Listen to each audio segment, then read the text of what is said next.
इस प्रसारण के पुण्यार्जक हैं श्रीमान महावीर प्रसाद जी सेठी, श्रीमती शकुंतला जी जैन सेठी, कोटा राजस्थान खातौली वाले। श्री भगवान महावीर स्वामी के चरणान्वित में कोटि कोटि नमन वंदन करते हुए स्वास्थ्य लाभार्थम सुख समृद्धि वृद्धि निरोगता सहित दीर्घायु की मंगल कामना करते हैं। जगत गुरुवर आचार्य भगवान श्री विद्यासागर जी महाराज साह के पूर्ण स्वस्थता पूर्वक लंबी दीर्घायु की वीर प्रभु से प्रार्थना करते हैं। श्री अशोक पहाड़िया, श्रीमती मंजू पहाड़िया, अनिरुद्ध पहाड़िया, सपना पहाड़िया, आश्विन पहाड़िया, पल्लवी पहाड़िया, आर्जव, अव्यान एवं अनाया पहाड़िया, कोटा।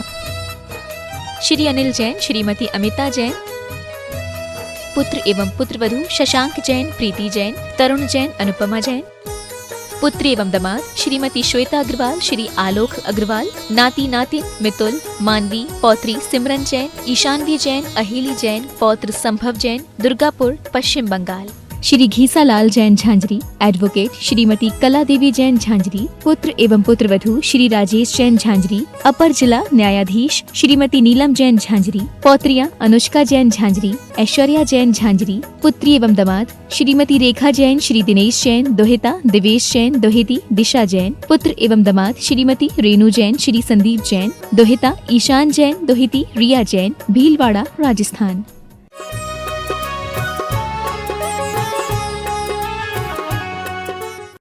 जय श्री ओम नमः सिद्धेभ्यः, जय श्री ओम नमः सिद्धेभ्यः, जय श्री ओम नमः सिद्धेभ्यः। सर्वमंगल मांगल्यं सर्वकल्याणकारकं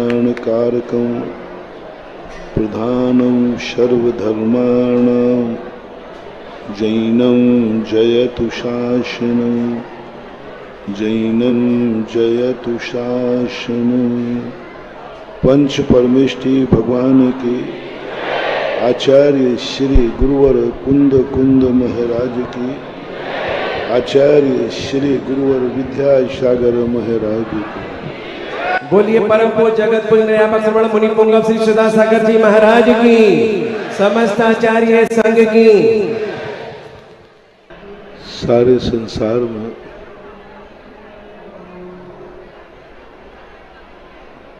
चेतन एक है, अचेतन पांच है। बहुमत अचेतन का है, जड़ का है, चेतन एक है। संख्या की अपेक्षा में देखा जाए तो अचेतन की जो संख्या है वो बहुत ज्यादा है। पुद्गल द्रव्य जीव द्रव्य से अनंत गुणा ज्यादा है। प्रदेशों की अपेक्षा देखा जाए तो अचेतन के प्रदेश ज्यादा हैं, ज्यादा क्षेत्र घेरे हुए है आकाश द्रव्य। और परमाणुओं को यदि एक एक प्रदेश को एक एक प्रदेश दिया जाए तो जीव राशि से ज्यादा है। ये सब कुछ ज्यादा होते हुए भी जीव राशि अचेतन राशि से कम होकर के भी सबसे बड़ी विशेषता है। जब शक्ति का परीक्षण किया गया तो सारे अचेतन द्रव्यों की अपेक्षा जीव द्रव्य की शक्ति अनंत गुणी है। सारे द्रव्यों के जब गुण देखे गए तो सभी द्रव्यों में गुण जितने पाए गए उनमें एक गुण अथवा दो गुण जीव द्रव्य में ज्यादा पाए गए। सभी द्रव्य सामान्य गुणों को लेकर सभी द्रव्य हैं, लेकिन दर्शन और ज्ञान गुण जीव द्रव्य में अलग है, जिसे हम ज्ञायक कहते हैं। सभी द्रव्य ज्ञेय हैं लेकिन ज्ञायक नहीं है। जीव द्रव्य ज्ञेय भी है और ज्ञायक भी है। जो स्वयं को भी जानता है और दूसरे को भी जानता है। स्वयं दूसरे का कैसा उपकार करना ये भी जानता है और दूसरे से उपकार कैसे कराना ये भी जानता है। निमित्त और उपादान की जो परिणति का वास्तविक लाभ है वो जीव द्रव्य ले सकता है। उत्पाद व्यय ध्रुव तो सम्य होता है, लेकिन जीव द्रव्य अपने मन माफिक उत्पाद व्यय ध्रुव कर सकता है। संस्कार किसी अन्य द्रव्य में कोई संस्कार नहीं होता। कोई भी द्रव्य स्वयं संस्कारित नहीं होता और किसी भी द्रव्य की संस्कृति नहीं होती। संस्कारवान कोई होता है तो वो मात्र एक जीव द्रव्य है। यदि स्वयं जीव द्रव्य संस्कारवान हो जाए तो वो अचेतन को भी संस्कारवान बना देता है। अचेतन माटी भी मंगल कलश बनाने की शक्ति माटी में नहीं है। कितनी बड़ी बात है। प्रत्येक द्रव्यों में स्वयं महान बनने की शक्ति नहीं है। यदि जीव द्रव्य की कृपा हो जाए तो माटी भी मंगल कलश बन जाती है, पाषाण भी भगवान की मूर्ति बन जाता है, जल भी गंधोदक बन जाता है, फल भी पूजा की थाली में पहुंच जाता है। सारे जितने जड़ पदार्थ हैं, जीव द्रव्य की यदि कृपा हो जाए तो, यानी जीव द्रव्य को ये गॉड गिफ्ट मिली है कि तुम चाहो तो किसी अचेतन को भी तुम चेतन बना सकते हो और चेतन से भी द्वारा पुजवा सकते हो। लेकिन जीव द्रव्य को स्वयं पहले संस्कारवान होना पड़ता है, और जब जीव द्रव्य संस्कारवान होता है तो उसके पीछे चलने वाले जीव उस संस्कार को संस्कृति का रूप दे देते हैं। मैंने कल परसों आते ही कहा था, धर्म और संस्कृति में अंतर है। धर्म व्यक्तिगत होता है, जो आत्मा की पर्याय होती है। संस्कृति व्यक्ति के बाद होती है, चले जाने के बाद। स्वयं का कल्याण धर्म से होगा और जगत का कल्याण संस्कृति से होगा। धर्म से जगत का कल्याण नहीं होता, धर्म से अपनी आत्मा का कल्याण होता है। निज शक्ति जागरण के सूत्रों में हम बता चुके हैं विगत दिनों में। निज शक्ति जागरण का सूत्र धर्म से उत्पन्न होता है, धर्म होता है। और धर्म किसी को दिया नहीं जा सकता। धर्म एक आत्मा की पर्याय है जो धर्मात्मा के साथ ही रहती है। न धर्मो धार्मिक बिना, कोई कितना भी चाहे धर्म एक दूसरे को नहीं दे सकते, कितना भी करे धूल नहीं तो कोई दे ही नहीं सकता। साधु कितना भी करे अपने चरण दूसरे को नहीं दे सकता, क्योंकि चरणों में धर्म है। हमारे आत्मा का रत्नत्र नहीं दे सकता, वो धर्म है। लेकिन चरणों को जो स्पर्श करके निकलता है वो संस्कृति है, जिसे तुम गंधोदक बोलते हो। साधु के चरण नहीं ले सकते, साधु के चरणों से संस्कारित गंधोदक ले सकते हैं। गंधोदक धर्म नहीं है, गंधोदक संस्कार से उत्पन्न संस्कृति है। मैंने पहले ही कहा, धर्म से स्वयं का कल्याण होता है, स्वयं अपने उपादान को जागृत करता है, निशक्तियों को जागरण करता है, और एक दिन वह चरम शक्तियों का मालिक हो जाता है जब वो धर्म को अंगीकार करता है। और धर्म जब व्यक्ति के अंदर प्रकट होता है, अनंत अनंत शक्तियां जागती हैं, जागती ही जाती है। स्वयं शक्तिमान होता जाता है और एक और सर्वशक्तिमान अनंत शक्ति संपन्न हो जाता है। लेकिन दूसरी शक्ति जो जीव के अंदर है कि वे जैसे जैसे धर्म आगे बढ़े, जैसे जैसे धर्म की प्रभावना भी बढ़ना चाहिए। सम्यक दर्शन के कुछ अंग तो स्वाधीन हैं, कुछ अंग पराधीन है। सम्यक दर्शन मात्र आत्मा के अधीन होकर प्रकट नहीं होता, आत्मा में प्रकट होता है, लेकिन सम्यक दर्शन पूरा उपादान के अधीन हो ऐसा कोई नियम नहीं। सम्यक दर्शन भी दो रूप में है, एक धर्म के रूप में और एक संस्कृति के रूप में। जब निसंकित निकांक्षित अमूढ़ दृष्टि और उपगुहन ये जब व्रत आते हैं, मूल रूप से निसंकित अंग आता है, वो धर्म है, वो हमारे उपादान का है, हमें निशंकित रहना है। लेकिन इसके बाद जब जाते हैं तो व्यक्ति पूछा जाता है, तुम धर्म के प्रति कितने दृढ़ हो, धर्म को तुमने कितना समझा है, क्या धर्म से कभी डिगोगे तो नहीं? ये सारी चर्चाएं पूछी जाती है। तो सम्यक दृष्टि की अंतर आवाज कहती है, नहीं, मुझे कभी भी कोई नहीं डिगा सकता। मैंने धर्म को अपनी आत्मा का पर्याय बना लिया। मेरा धर्म पराधीन नहीं है, मेरा धर्म स्वाधीन है। जैसे ये घोषणा सम्यक दृष्टि करता है, तुरंत बोले थोड़ा बाहर देखो। बोले क्या देखो?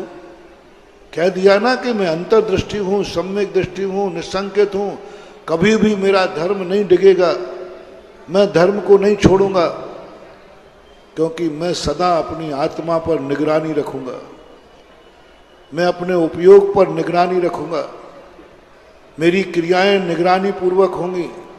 हम जागृत मना है, अप्य दीपो भव। मैंने अपने ज्ञान को, स्वयं को देखने का दीपक बना लिया है। मेरी ज्ञान चेतना हमेशा चेतना रूप में रहेगी।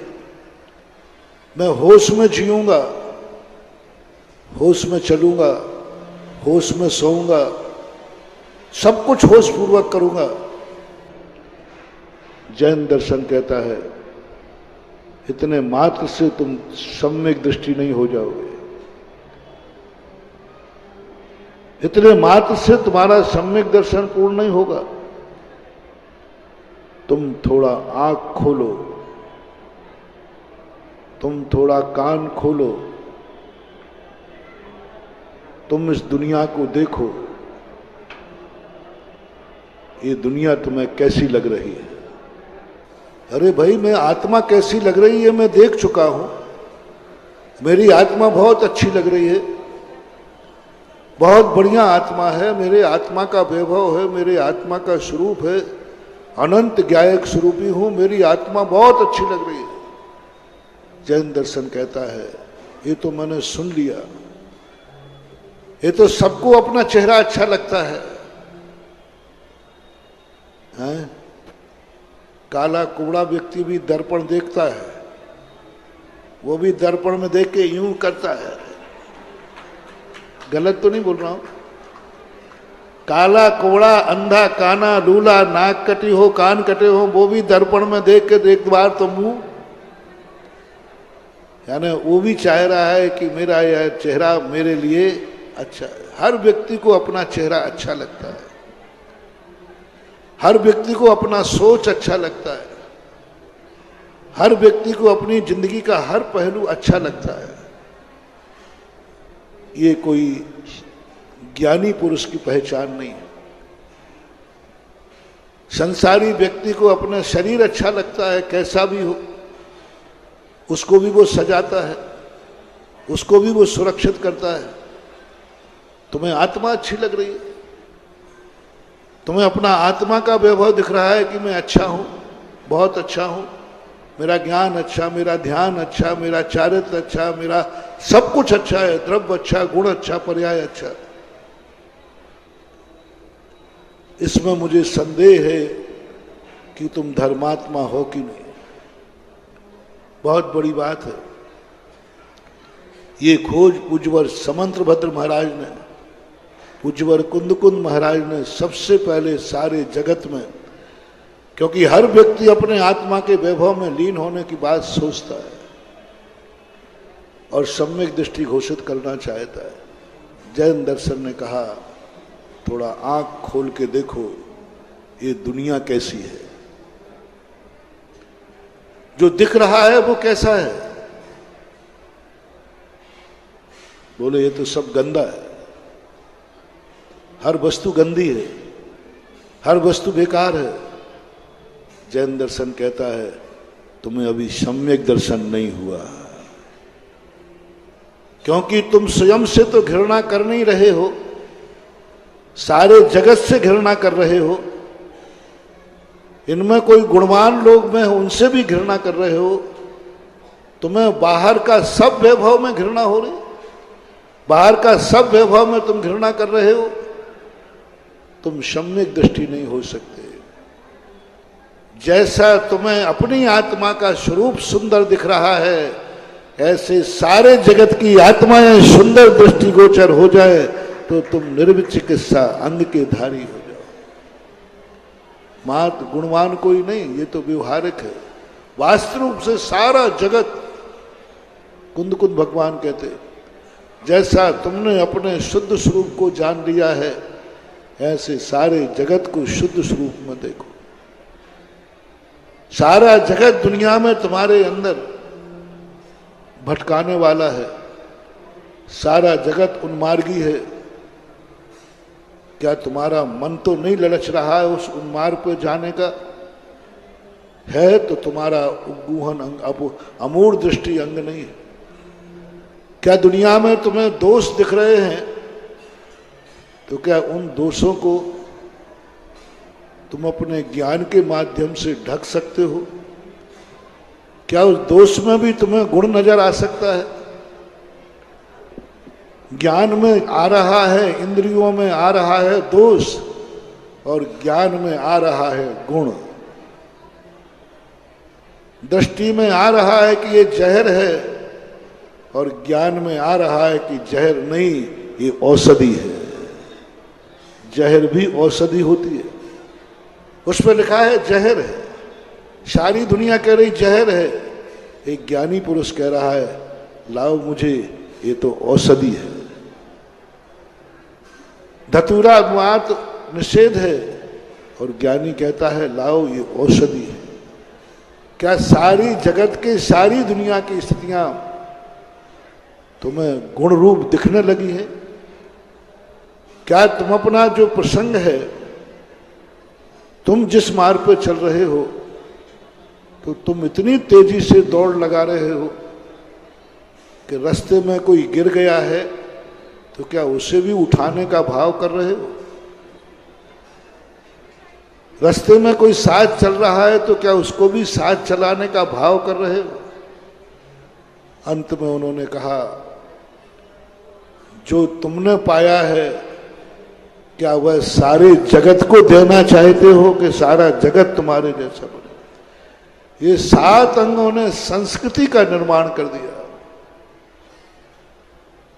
धर्मात्मा व्यक्ति के लिए आदेश है कि तुम्हारे धर्म से यदि संस्कृति का निर्माण नहीं हुआ तो तुम्हारा धर्म तुम्हारे लिए कल्याणकारी नहीं हो सकता। तुम्हारे धर्म को देख करके यदि सामने वाले को कुछ नहीं मिला तो तुम अपना कल्याण नहीं कर सकते। इसलिए महावीर ने एक सूत्र दिया था, मात जियो नहीं जीने दो। तुम जिंदा हो यह धर्मात्मा की निशानी नहीं है, तुम जीवित हो यह धर्मात्मा की निशानी नहीं है। मैंने सारे इंतजाम कर लिए हैं कि मैं अकाल में नहीं मरूंगा, कोई मुझे मार नहीं सकेगा, कोई मुझे मार नहीं सकेगा। मैंने अपने जीने का इंतजाम कर लिया है। महावीर स्वामी कहते इससे तुम चैनी नहीं हो जाओगे, पहले ये बताओ तुम तो जियोगे, लेकिन तुम्हारे द्वारा कोई मरेगा तो नहीं। तुम यदि जियो धर्म है और जीने दो संस्कृति है। जियो धर्म है और जीने दो ये संस्कृति है। जब तक तुम दूसरे को जीने के अधिकार नहीं दोगे, जब तक तुम दूसरे को जीने का भाव नहीं करोगे, महावीर को तुम पूर्णतः नहीं समझ पाओगे। इसलिए जैन धर्म ने दो रूप धारण किए। एक तो कह दिया स्वयं जियो, और दूसरा कहा दूसरे के जीने का उपाय करो। तुमने अपने जीने का उपाय कर लिया, क्या कभी तुमने दूसरे को जीने का उपाय किया मन से? हमने ये तो बहुत बार सोचा कि मैं मर नहीं जाऊं, बहुत बार सोचा, हर व्यक्ति सोचता है। लेकिन धर्मात्मा वह है जो यह सोचता है कि मेरे द्वारा कोई दूसरा न मर जाए। बल्कि ज्यादा क्या सोचता है जो परम धर्मात्मा होते हैं, मैं भली स्वयं मर जाऊं तो मर जाऊं, लेकिन मेरे द्वारा दूसरे का मरण नहीं होना चाहिए। धर्म से बड़ा होता है संस्कृति वाला, धर्मात्मा से बड़ा होता है संस्कृति का निर्माता। जिसका धर्म संस्कृति बन जाता है वो धर्मात्माओं के द्वारा भी पूज्य हो जाता है।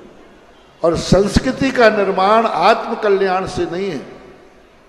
संस्कृति का निर्माण हमेशा तुम्हारा दूसरों के प्रति क्या भाव है। कभी क्या तुम्हारे मन ने सोचा कि सारे जगत को जीवित कैसे रखो, सारा जगत जीवित कैसे रहेगा, कोई भी मुझे मरने का समाचार न दे, कोई मुझे अकाल मरण न हो, संसार के सारे मरघट बदल जाएं, संसार का हर स्थान पर कहीं मौत न हो। ऐसा चिंतन कभी तुमने किया? ऐसा कभी तुम्हारे मन में विचार आया? यदि आया है तो तुम्हारा मन महान ही नहीं है, सारे जगत के लिए पूजा के योग्य। महान होना अलग चीज है और पूजनीय होना अलग चीज है। तीर्थंकर पूजनीय होते हैं और 608 जीव जो मोक्ष जाते हैं वे महान होते हैं। भगवान होना अलग चीज है और अरहंत होना अलग चीज है। साधु होना अलग चीज है और गुरु होना अलग चीज है।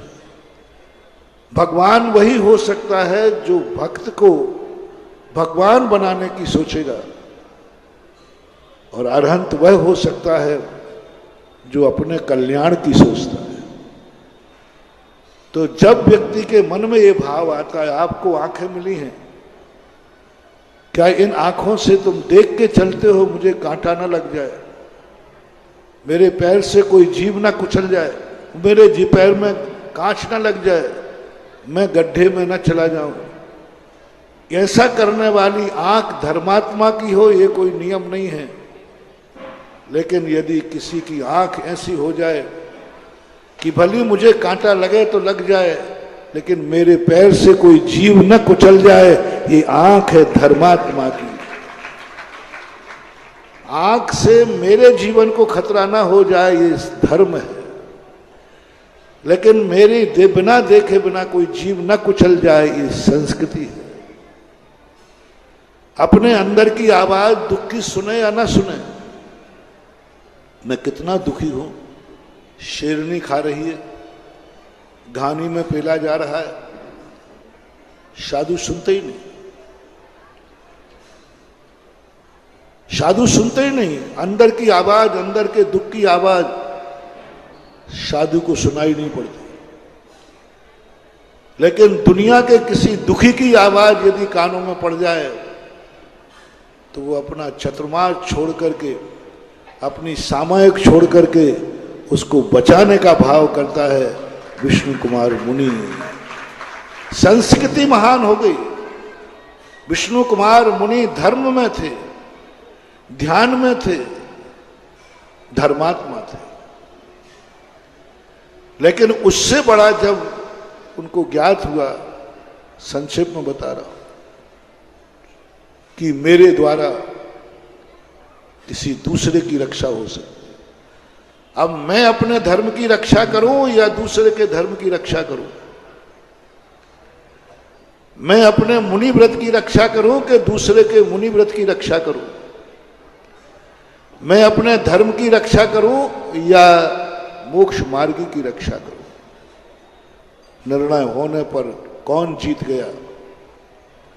अपने आत्म कल्याण के, अपने मुनि व्रत की रक्षा करने की अपेक्षा 700 मुनियों के मुनि व्रत की रक्षा करना श्रेष्ठ है।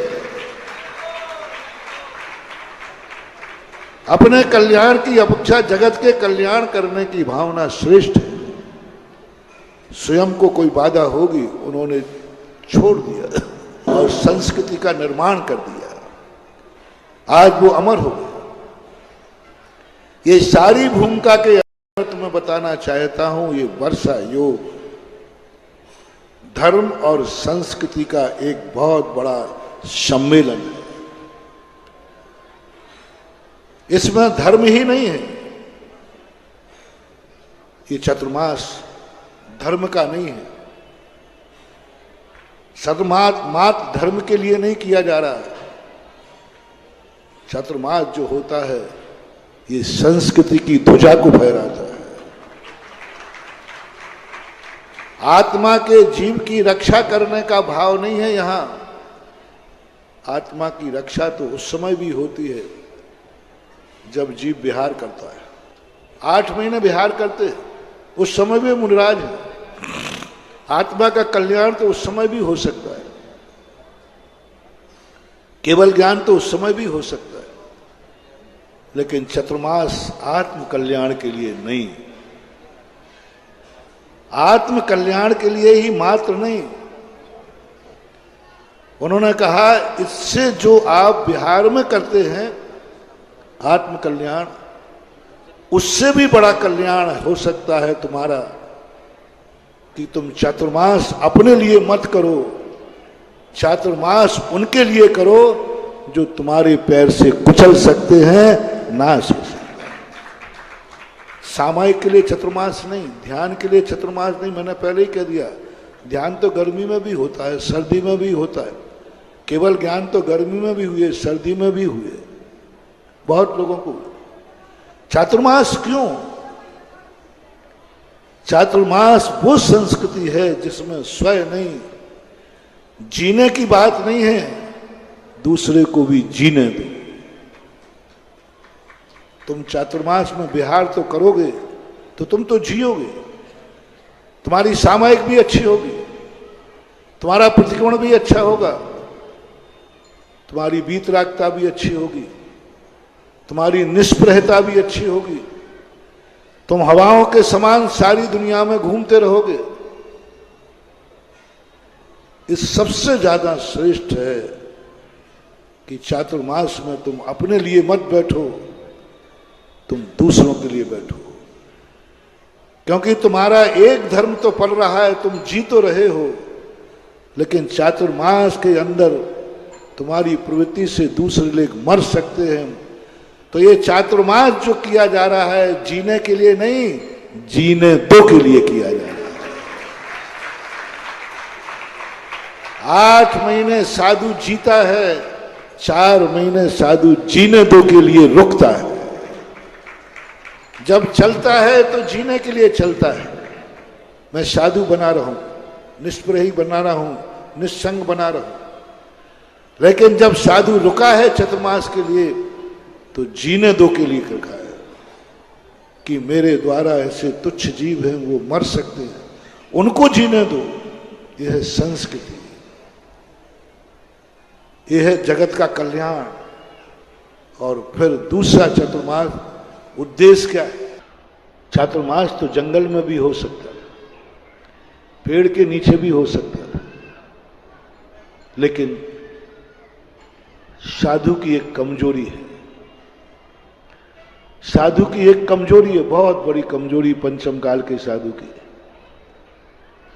कि वो जीने दो का सूत्र घनघोर जंगल में पेड़ के नीचे इसकी साधना नहीं कर पा रहा है। जीने की सिद्धि तो कर ली मैंने, जीने की सिद्धि तो कर ली मैंने, ना मैं कभी मन से मरूंगा, ना ज्ञान से मरूंगा, और ना मरने का कोई विचार है। जीने की सिद्धि कर ली, लेकिन जीने दो इसकी सिद्धि आज हमारे जीवन में बहुत कठिन हो रही है। इसलिए आज मोक्ष नहीं है, क्योंकि पूरे सूत्र की सिद्धि नहीं, आधा मंत्र सिद्ध है। आज आधा मंत्र सिद्ध है। हम प्राणों का घात नहीं करते, हम अपनी जिंदगी के लिए बहुत महत्वपूर्ण मानते हैं। एक एक क्षण जी रहे, एक एक क्षण जीने का आनंद ले रहे। मैं जीवित हूं, इसकी आनंद की अनुभूति हो रही है, लेकिन मोक्ष नहीं है, क्योंकि हम जीने दो को पूर्णता सिद्ध नहीं कर पा रहे। जीने दो वाला सूत्र हमारा पल सकता है उस समय जब यही चतुर्मास किसी जंगल में पेड़ के नीचे बैठकर, आज आषाढ़ सुदी 14 को बैठकर और कार्तिक वदी अमावस्या तक बाहुबली जैसे स्थिर हो जाएं, तो हमें आज भी केवल ज्ञान हो जाए। लेकिन संघनन की इच्छा थी। आज पंचम काल में साधु अतिशय क्षेत्र बना सकता है जहां बैठ जाए, लेकिन दुर्भाग्य है कि साधु जहां बैठ जाता है पहले अतिशय क्षेत्र बनता है और फिर वो सिद्ध क्षेत्र बना देता है। अतिशय क्षेत्र बना। तीर्थंकर जहां जन्मते हैं, दीक्षा लेते हैं, केवल ज्ञान प्राप्त करके, वो अतिशय क्षेत्र कहलाता है। और वो अपने जीवन में अंत में मरने के समय, निर्वाण के समय सिद्ध क्षेत्र बना के चले जाते हैं। पंचम काल के साधु में अतिशय क्षेत्र बनाने की ताकत तो है, शक्ति है। जहां बैठ जाए वहां अतिशय क्षेत्र बन जाते हैं। लेकिन इस युग में कोई भी साधु सिद्ध क्षेत्र नहीं बना सकता। सिद्ध क्षेत्र वो बना सकते हैं जो जीने दो के सूत्र को बाहुबली जैसे निष्कंप खड़े होकर के चातुर्मास गुजारते। अब दूसरा क्षेत्र आज जो वर्तमान में है, उन्होंने कहा तुम मोक्ष नहीं जा सकते हो, तुम जंगल में चतुर्मास नहीं कर सकते हो। मैं करना भी चाहूं तो पंचम काल में आचार्यों ने निषेध कर दिया, आज्ञा दे दी। एक बार आचार्य जी से कहा था, बोले महाराज कभी कभी मन करता है आप भी चलो ना, अपन एक चतुर्मास जंगल में करते हैं हम लोग सब। उन्होंने कहा नहीं कर सकते, आगम की आज्ञा है, भावना से बड़ी आगम की आज्ञा है। कालो कले बले बासे वर्जते मुनि सत्यमयी स्त्रीयते चा जिनागारे ग्रामा दिशु विशेषता। इस पंचम काल में कोई भी व्यक्ति वन में चतुर्मास न करे, जंगल में चतुर्मास न करे, निषेध किया। वर्जते मुनि सत्यमयी, सच्चे मुनियों के लिए और सच्चे मुनियों द्वारा टेक टू ऑर्डर नहीं कर सकते आप। अब स्त्रीयते चा जिनागारे ग्रामादिशु विशेषता, जब आप स्थिर होकर के जीने दो की सूत्र की सिद्धि नहीं कर सकते हो, तो आप ऐसे स्थान पर करो जिससे तुम्हारा तो कल्याण मार्ग बनता रहे, दूसरे को भी लाभ मिल सके। जो स्वयं अपने आप में समर्थ नहीं है, उनको तुम्हारी साधना, तुम्हारा चिंतन, तुम्हारा मनन, तुम्हारा निर्देशन, इनकी जिंदगी को मिल सके, ऐसे स्थान का चयन करना। पंचम काल के साधु को स्पष्ट आदेश है कि तुम्हारा धर्म तुम्हारे साथ ही नहीं जाना चाहिए। तुम्हारा धर्म तुम्हारे जाने के बाद भी दूसरों के लिए संस्कृति बन के आना चाहिए। आज के ये चतुर्मास समाज के बीच में होते हैं। अब मेरा चतुर्मास, मेरा चतुर्मंगल कैसे होगा, मेरा चतुर्मास अच्छा कैसे निकलेगा, ये तो तुम्हारी किसी की भी जरूरत नहीं है, किसी की भी जरूरत नहीं। मेरा चतुर्मास कैसा निकलेगा, आप लोग एक भी चतुर्मास स्थापना पे ना आए। क्षेत्रपाल पूरा का पूरा हमारे हवाले कर दें, एक भी व्यक्ति अंदर ना आवे तो मेरा चतुर्मास सबसे ज्यादा ठाठ से और बाट से होगा। कोरोना में हुआ भी ऐसा, बहुत अच्छा हुआ, क्योंकि मेरे चतुर्मास की जो मांगलिकता है वो तुम्हारे अधीन नहीं है, मेरे खुद के अधीन है। मैं खुद अपना चतुर्मास मांगलिक बना लूंगा, मेरा चतुर्मास निर्विघ्न संपन्न होगा, उसमें तुम्हारी कोई जरूरत नहीं है, एक की भी जरूरत नहीं, कमेटी की भी जरूरत नहीं, समाज की भी जरूरत नहीं, किसी की भी जरूरत नहीं है। साधु का जो चतुर्मास करता है वो पराधीन नहीं होता, वो स्वाधीन होता है। साधु का चतुर्मास ग्रस्तों के अधीन नहीं है। मैंने पहले ही कहा, पहले साधु जंगल में एक पेड़ का चयन कर लेते थे, बैठ जाते थे, ना कोई समाज थी, ना चतुर्मास की श्रीफल चढ़ाना था, ना मंगल कलश चाहिए था, 9 बार नमोकार मंत्र पढ़ा, 5 भक्तियां पढ़ी, चतुर्मास हो गया। लेकिन आज चतुर्मास को 2 रूप देना है। एक तो धर्म का रूप देना है, मेरा चतुर्मास करना धर्म है, लेकिन यह चतुर्मास श्रावकों को मंगलकारी कैसे हो, श्रावकों के लिए मंगलदायी कैसे हो, श्रावकों के लिए सुख समृद्धि कैसे बढ़े, ये चतुर्मास श्रावकों के लिए, उनके जीवन काल के लिए कैसे शुभ संकेत बने, एक दूसरी व्यवस्था की जा रही है। मुझे नहीं सोचना है, मैंने तो कह दिया कि मेरे तो चतुर्मास अतीत के उठा लो, सब ठाठ से हुए हैं, और भविष्य की घोषणा करता हूं, बाट से होंगे, यानी ठाठ और बाट से होते रहे हैं, होते रहेंगे।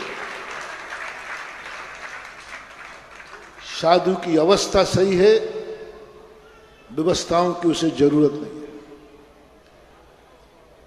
तो मैंने तो अपनी घोषणा कर दी और मेरे पास ताकत भी है। मैं अभी अपना संकल्प करूंगा और मैं अपने लिए दिवाली तक निश्चिंत हो जाऊंगा। उपसर्ग परिचय हमारे लिए बाधक नहीं है, वो तो हमारे लिए साधक हैं, उनको तो हमें जय करना है। लेकिन आपका चतुर्मास प्रश्न चिन्ह खड़ा कर रहा है, सुधा सागर का चतुर्मास नहीं। सारी दुनिया सुधा सागर का चतुर्मास नहीं देखेगी, सारी दुनिया देखेगी ललितपुर का चतुर्मास कैसा हो रहा है। सारी दुनिया की नजरें मेरे पे नहीं, मेरे तो सारी दुनिया जानती है। लेकिन अब सारी दुनिया क्या देखने आई है? मेरा चतुर्मास। क्यों हुक्म? ओ हुक्म, चतुर्मास क्यों आया तू यहाँ पे? पिछले बार तेरे यहाँ चतुर्मास हुआ था कि नहीं चांदगढ़ी में? तो वही तो चतुर्मास है, क्यों बेफालतू समय खराब कर रहा है? वही चतुर्मास है, वही महाराज है। महाराज मैं आपका चतुर्मास देखने नहीं आया हूं, मैं ललितपुर का चतुर्मास देखने आया हूं। अभी अमित पड़रिया बोल रहा था, मैंने उसके जबलपुर में भी प्रवेश किया। हर गांव में प्रवेश करता हूं, लेकिन महाराज जी प्रवेश तो करते हो तो बोले पब्लिक क्यों आई? बोले ललितपुर का प्रवेश देखना है। वो यानी चर्चा साधु के प्रवेश की नहीं की अमित ने। साधु ने प्रवेश किया, इस पर एक शब्द नहीं बोला। ललितपुर के प्रवेश की चर्चा की। नाम किसका लिया उसने? मैं ललितपुरिया हूं कि मैं साधु? उसने ललितपुर के प्रवेश की चर्चा की। मेरे प्रवेश की चर्चा कर ही नहीं सकता, क्योंकि मैं तो जबलपुर में भी प्रवेश किया था, करता कैसे? लेकिन दृष्टि किस पे गई? ललितपुर का प्रवेश कैसा हुआ? दृष्टि सारे जगत की है। सारा जगत यहां आ रहा है, सारा जगत लाइव में देख रहा है, सारा जगत 4 महीने देखेगा। क्या देखेगा? सुधा सागर का चतुर्मास कैसे हो रहा है, पूज्य सागर का चतुर्मास कैसे हो रहा है, एलक शुल्लक का चतुर्मास कैसे हो रहा है? नहीं, सारी ये दुनिया देखेगी ललितपुर का चतुर्मास कैसा होगा। अब तुम अपने चतुर्मास का सगुन क्या है?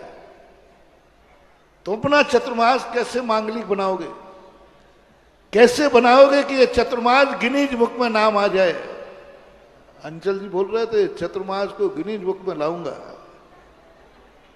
इस चतुर्मास का प्रवेश गिनीज बुक में लाऊंगा। कैसे लाओगे? तुम्हारे पास क्या तुम्हारी ताकत है, क्या तुम्हारी शक्ति है, क्या तुम 4 महीने करोगे जिससे तुम्हारा चतुर्मास सफल हो जाए?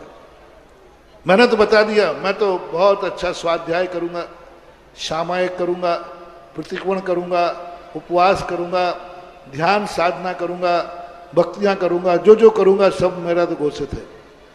और इतना सब कुछ करूंगा तो चतुर्मास मेरा अच्छा होगा ही।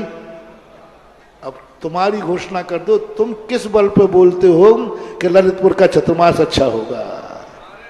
सबूत चाहिए मुझे, ऐसे ही नहीं बातें बातें नहीं, सबूत चाहिए। जैसे मैंने सबूत दिया है कि मैं चातुर्मास में ये करूंगा और ये करने से मेरा चतुर्मास सफल होगा, होता आया है, हो रहा है और आगे भी होगा। अब आपके लिए जो दृष्टिकोण दे रहा हूं विचारणी है ललितपुर समाज को। आप पूरी समाज ये सोचे मेरा चतुर्मास, ललितपुर का चतुर्मास कैसे ऐतिहासिक बने, कैसे मंगलदायी बने, कैसे सगुन मले। ये चतुर्मास घर घर में खुशहाली देने वाला बने, हर चेहरे पर मुस्कान देने वाला बने, हर घर में हरियाली करने वाला बने, हर घर में मंगल ही मंगल बने। ऐसा करने के लिए क्या करना पड़ेगा कि हर घर में मंगल हो, हर घर में खुशहाली हो, हर घर में सुख समृद्धि हो, हर घर में एक ऐसा वातावरण बने कि ये चतुर्मास की उनको ऐसी खुशहाली बने कि जब से चतुर्मास हुआ है हमारी तो जिंदगी, वो कहते ना, जब से मिला है गुरु दरबार मेरी तो किस्मत बदल गई यार। ऐसे कहते हैं। और वे कौन कहते? चांदी चांदी चांदी चांदी हो गई जब से मिला है चातुर्मास है, सबसे मिला है चातुर्मास, मेरी तो किस्मत बदल गई यार, मेरी चांदी चांदी हो गई। ये करने का सबूत तुम्हारे पास क्या है? क्या करोगे तुम 4 महीने जिससे तुम्हारी किस्मत बदल जाए? क्या बदलोगे तुम? 4 महीने के पहले जो तुम हो वो 4 महीने में भी तुम वही रहोगे। 4 महीने के पहले जो सोचते थे 4 महीने भी वही सोचोगे। 4 महीने के पहले, चतुर्मास के पहले जो देखते थे वही 4 महीने देखोगे। चातुर्मास के पहले जो सुनते थे 4 महीने वही सुनोगे। 4 महीने के पहले तुम जहां जाते थे चतुर्मास में भी वहीं जाओगे। चातुर्मास के पहले जो करते थे वही चातुर्मास में करोगे। चातुर्मास के पहले जो खाते थे वही चातुर्मास में खाओगे। चातुर्मास में जैसे सोते थे वैसे ही सोओगे। चातुर्मास के पहले जिनकी संगति थी 4 महीने वैसे ही संगति करोगे। यदि सब कुछ वही होता रहा तो ये चातुर्मास तुम्हारे जीवन को सफल नहीं करने वाला, और चातुर्मास तुम्हारा सफल नहीं माना जाएगा। हर व्यक्ति को एक सोचना है, मैं इस चातुर्मास को सफल बना के रहूंगा। इस चातुर्मास को मेरे घर में एक स्मृति होगी, मेरे जीवन में एक स्मृति होगी और मेरे जीवन को ऐसा परिवर्तित करूंगा। आज के बाद मेरा सोच कुछ अलग होगा।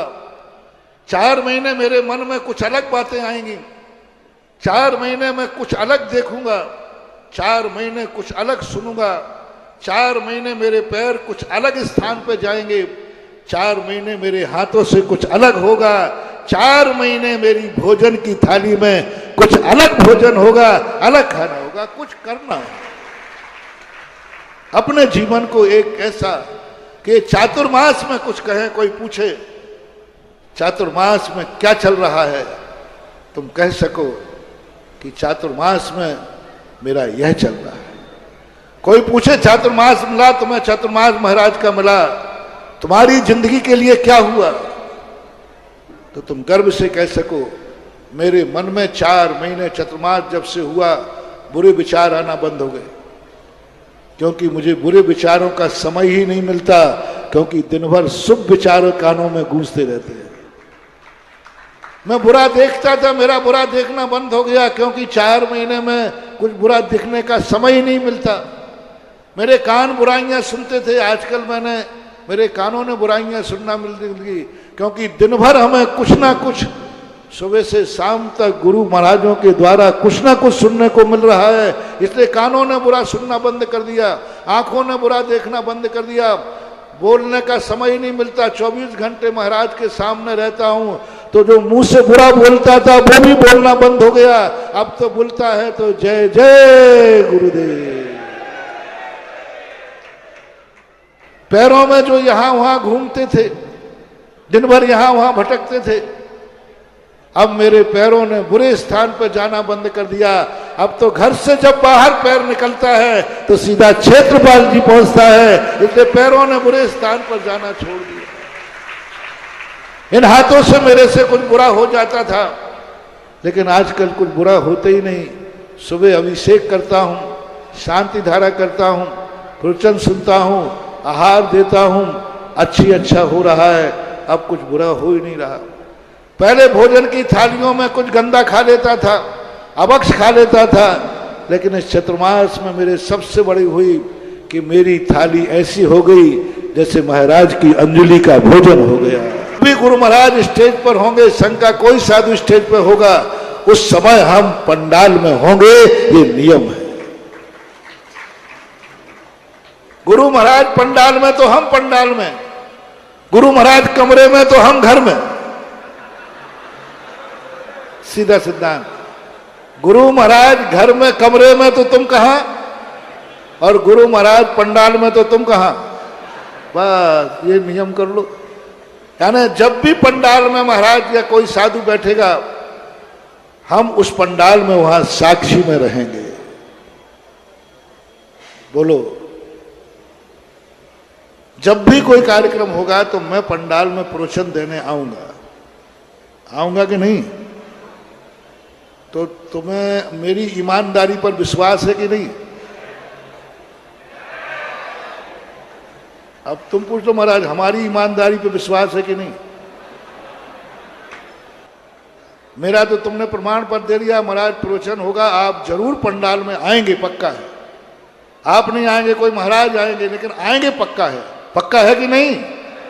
एक बार और बोलो, एक बार और बोलो, पक्का विश्वास है। अब मैं आपसे पूछ लूं, जब मैं पंडाल में प्रवचन होगा तब आप पंडाल में रहोगे कि नहीं? बेईमान बदमाश कहते हैं। अच्छा, प्रवचन शुरू होने के बाद हम आएंगे कि प्रवचन के समय पे हम आएंगे?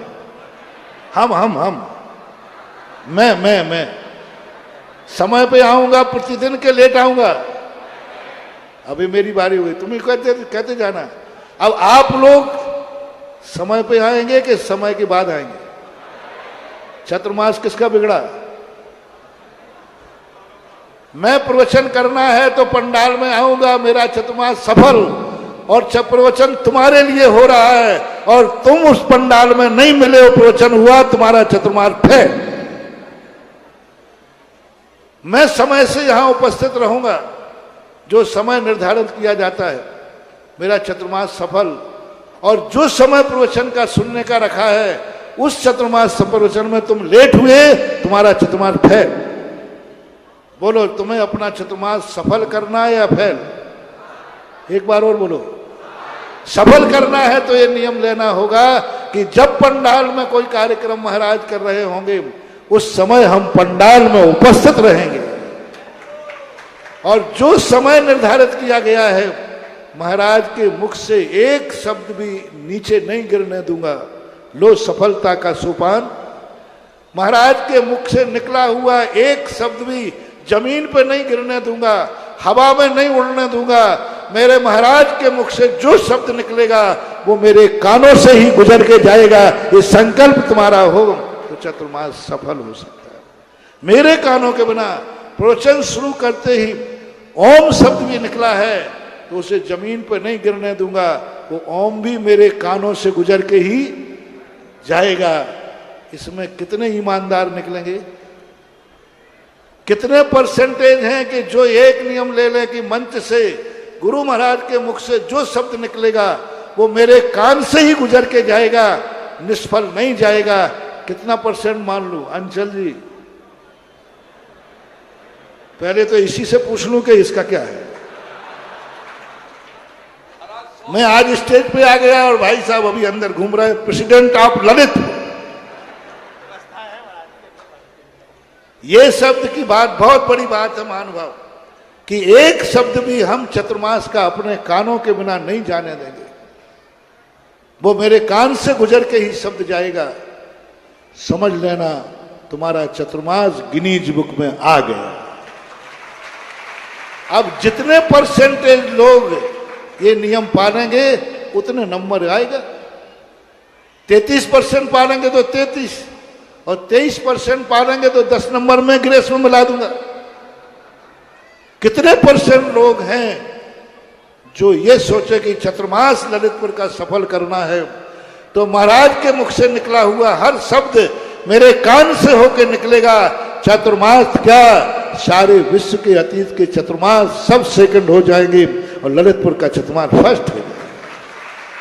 मात्र एक संकल्प से कि स्टेज से जो भी आवाज गूंजेगी वो मेरे कान से होके जाएगी। बस इतना सा नियम लेना है, बड़ा नियम नहीं है। हाँ, मंजूर है। तुम्हारा क्या भरोसा तुम लोगों का? तुम तो अग्नि की साक्षी खाकर कहते हो मंजूर है और बाद में लड़ाई झगड़ा करने लग जाते हो।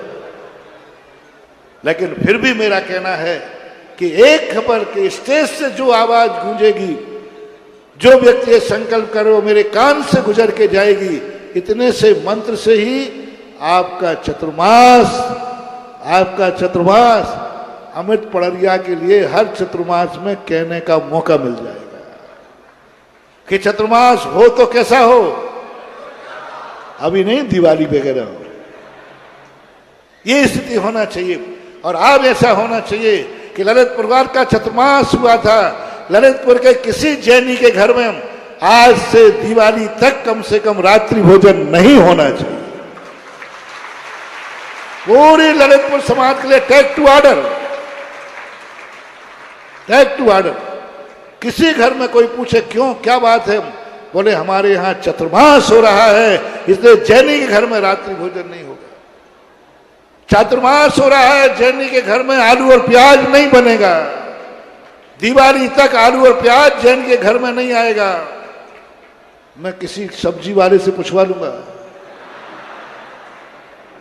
हाँ, और कह दूंगा कि जो सब्जी वाला है इससे कह दूंगा यदि कोई जैनी आलू प्याज ले ले तो उसकी थोड़ा मोबाइल से वीडियो बना लेना और मुझे देना। एक चतुर्मास सफल करने का सोपान की अपनी जिंदगी में 4 महीने के अंदर अभक्ष नहीं बनेगा। घर के चौके में रात्रि भोजन नहीं करेंगे। शराब के दीवानों के लिए भी शराब ये चतुर्मास मुबारक हो सकता है। वो ये नियम ले ले कि जब तक महाराज ललितपुर में हैं मैं शराब नहीं पीऊंगा, तो चतुर्मास उनके लिए भी मुबारक हो। गुटखे के दीवाने ये नियम ले ले कि जब तक महाराज ललितपुर में हैं हम गुटखा नहीं खाएंगे, तो उनके लिए भी। और ये ध्यान रख लेना, यदि चतुर्मास में तुमने गुटखा खाया और चतुर्मास शराब पी, तो नियम से तुम्हें कैंसर होगा ही होगा होगा होगा। ये चतुर्मास का अतिशय होगा, ये चतुर्मास का अतिशय है, ये चतुर्मास का, ये चतुर्मास का, ये चतुर्मास का अतिशय होगा। इसलिए इस अतिशय को आप लोग 4 महीने नहीं खाएंगे। क्योंकि हमारे यहाँ कोई पूछे क्यों रे तू कब से धर्मात्मा बन गया? बोले धर्मात्मा तो नहीं बना है, महाराज बिहार करें फिर बताऊंगा। महाराज बिहार करें उसके बाद तुम कहना कि फिर मैं डबल पीऊंगा डबल खाऊंगा। लेकिन कम से कम इतना तो कर ले, जब तक मेरे नगर में महाराज हैं ना हम गुटखा खाएंगे, ना शराब पिएंगे, ना कोई नशा करेंगे। क्योंकि चतुर्मास किसका है? चतुर्मास ललितपुर का है। ललितपुर वालों को ये चतुर्मास फलना चाहिए। परसों मैंने कहा ये चतुर्मास बोनी के लिए नहीं हुआ है, ये चतुर्मास फसल काटने के लिए हुआ है। और पहला चतुर्मास है, लोग कहते हैं जो आम लगाते हैं वो खाते नहीं हैं, लेकिन ये चतुर्मास की कमेटी भी वही है, महाराज भी वही, सब कुछ है। इन्हीं ने एक दिन शिलान्यास किया था और यही समाज एक दिन पंच कल्याणक करेगा। जय हो। और ये सब मैंने पहले कहा ये फसल है, ये फल का चतुर्मास है, बीज का चतुर्मास नहीं। बीज का चतुर्मास हुआ था 2012 में और फल का चतुर्मास हो रहा है 2022 में। उसमें भी अंत में 2 थे, इसमें भी अंत में 2022, 3 2 हैं इसमें। बस ये तुम्हारे लिए सोचना है, विचार करना है।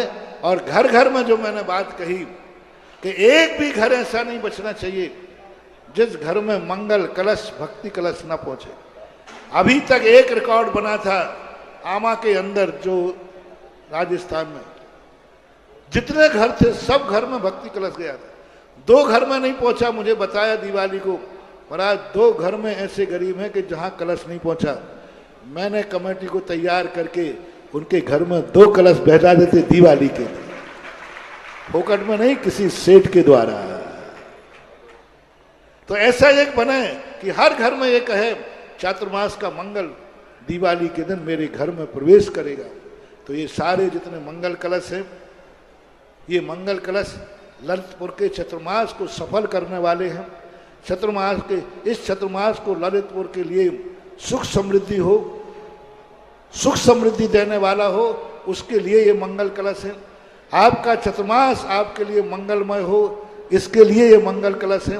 आपका चतुर्मास आपके लिए ऐसा ऐतिहासिक बने कि हर व्यक्ति ये कहने लग जाए कि 2022 का चतुर्मास से तो मेरी किस्मत बदल गई यार, सोना चांदी हो गया, सोना चांदी।